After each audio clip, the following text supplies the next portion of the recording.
বিশ্বনবী পাগলের মতো একবার হাউজে কাউসারে যাবেন, একবার সিরাতে যাবেন, একবার পুলসিরাতের দিকে, একবার হাউজে কাউসারের দিকে পাগলের মতো দৌড়াতে থাকবেন। তার কোনো গুনাহগার উম্মত যাতে জাহান্নামে ঢুকে না যায়, সেদিন কেউ সুপারিশ করতে পারবে না বিশ্বনবী ছাড়া। এজন্য 5 নম্বর আল্লাহ বললেন, মান যাল্লাযী ইয়াশফাউ ইনদাহু ইল্লা বিইযনিহি। কার সাহস আছে, কার এত বড় বুকের পাটা কিয়ামতের কঠিন দিন আল্লাহর সামনে দাঁড়িয়ে সুপারিশ করবে? কারো ক্ষমতা, কারো ক্ষমতা নাই।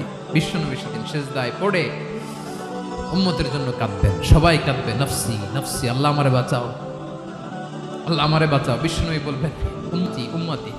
বিশ্বনবী আমার জন্য কাঁদবেন, আপনার জন্য কাঁদবেন, আমাদের জন্য সেদিন কেঁদে কেঁদে জাহান্নামের দরজায় দাঁড়িয়ে আমাদেরকে টেনে টেনে জান্নাতে ঢুকাবেন।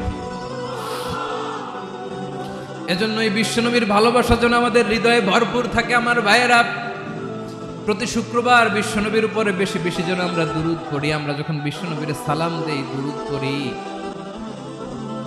একদল স্পেশাল ফেরেশতা আছে যারা বিশ্বনবীর দুরূদটা নিয়ে সরাসরি বিশ্বনবীর রওজায় যায়, যে বলে অমুকের বেটা অমুক আপনারে সালাম দিয়েছে। বিশ্বনবী নিজ কবরের থেকে নিজেই সালামের উত্তর দেয়। বিশ্বনবীর ভালোবাসা যেন আমাদের হৃদয়ে থাকে, বিশ্বনবীর সুন্নাহ দিয়ে যেন আমাদের জীবনটাকে সাজাই। পারা যাবে ইনশাআল্লাহ।